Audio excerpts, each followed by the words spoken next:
जय हिंद दोस्तों, स्वागत है आपका अपने YouTube channel paramilitary news Hindi में। और आप देख रहे हैं paramilitary news Hindi daily update, जहां हम बात करते हैं बीते 24 घंटे में केंद्र अर्धसैनिक बल के महत्वपूर्ण खबरों का। तो चलिए शुरू करते हैं पहली खबर से।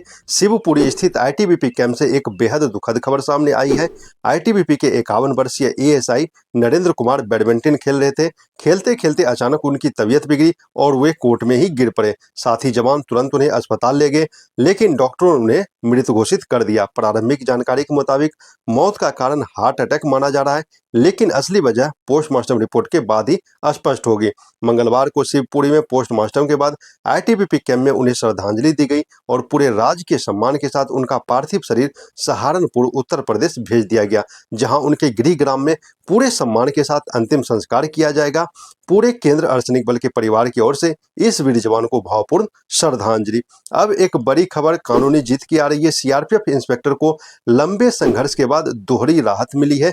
सुप्रीम कोर्ट ने 48वां से 54वां ग्रेड पे मामले में सरकार की एसएलपी खारिज कर दी है और दिल्ली हाईकोर्ट ने फैसले का पालन न करने पर सरकार को अवमानना नोटिस जारी किया है।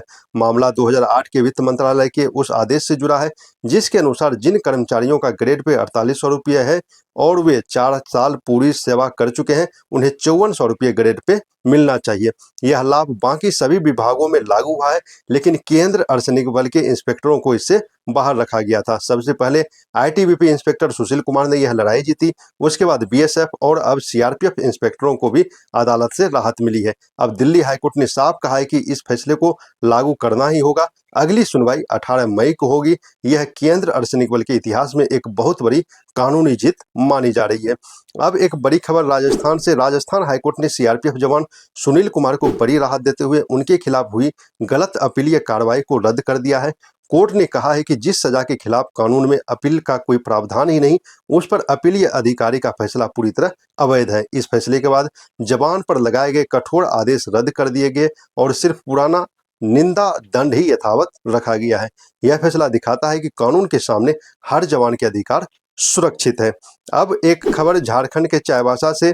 झारखंड के चाईबासा में सीआरपीएफ और झारखंड पुलिस के वरिष्ठ अधिकारियों की एक उच्च स्तरीय बैठक हुई। हाल ही में सारंडा जंगल में 17 नक्सलियों के मारे जाने के बाद सुरक्षा एजेंसियों और ज्यादा सतर्क हो गई है।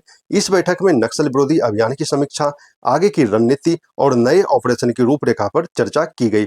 संकेत मिल रहे हैं कि आने वाले दिनों में सारंडा क्षेत्र में एक और बड़ा संयुक्त अभियान शुरू किया जा सकता है। यह दिखाता है कि नक्सलवाद के खिलाफ लड़ाई अब निर्णायक मोड़ पर है। अब एक बड़ी खबर बीएसएफ की तरफ से। देश की सीमा सुरक्षा को मजबूत करने के लिए बीएसएफ के डीजी प्रवीण कुमार और एसएसबी के डीजी संजय सिंघल ने army chief general Upendra Dwivedi से मुलाकात की। बेहतर बैठक, बॉर्डर मैनेजमेंट, ऑपरेशनल तैयारी और तीनों बलों के बीच बेहतर तालमेल पर चर्चा हुई। इस बैठक का मुख्य उद्देश्य था बॉर्डर पर उभरती चुनौतियों से मिलकर निपटना। अब एक बड़ी खबर बांग्लादेश बॉर्डर से। बांग्लादेश में आज के चुनाव को देखते हुए भारत बांग्लादेश सीमा पर बीएसएफ को हाई अलर्ट पर रखा गया है। 4096 किलोमीटर लंबी सीमा पर सुरक्षा कड़ी कर दी गई है, ताकि किसी भी तरह की अशांति भारत की ओर ना हो पाए। बीएसएफ और बांग्लादेश बॉर्डर पर बीजीबी के बीच समन्वय बना हुआ है और संयुक्त गश्त लगातार जारी है। फिलहाल अतिरिक्त तैनाती की जरूरत नहीं मानी गई है, लेकिन सतर्कता बेहद कड़ी है। अब एक बड़ी खबर मिजोरम से। मिजोरम से एक सफलता की खबर आई है। असम राइफल्स ने मिजोरम पुलिस के साथ संयुक्त अभियान में हेरोइन समेत भारी मात्रा में हथियार बरामद किए हैं, और जहां हेरोइन की कीमत 85 लाख रुपए बताई जा रही है। एक आरोपी को भी गिरफ्तार किया गया है। यह ऑपरेशन ममित जिले के लुआंगपाल इलाके में चलाया गया। नशा तस्करी खिलाफ और नक्सलवाद के खिलाफ एक बड़ी कार्रवाई मानी जा रही है। तो दोस्तों, यह थी अब तक की बड़ी खबर। इसी तरह की केंद्र अर्धसैनिक बल से खबर के लिए आप हमारे चैनल को सब्सक्राइब जरूर करें। जय हिंद।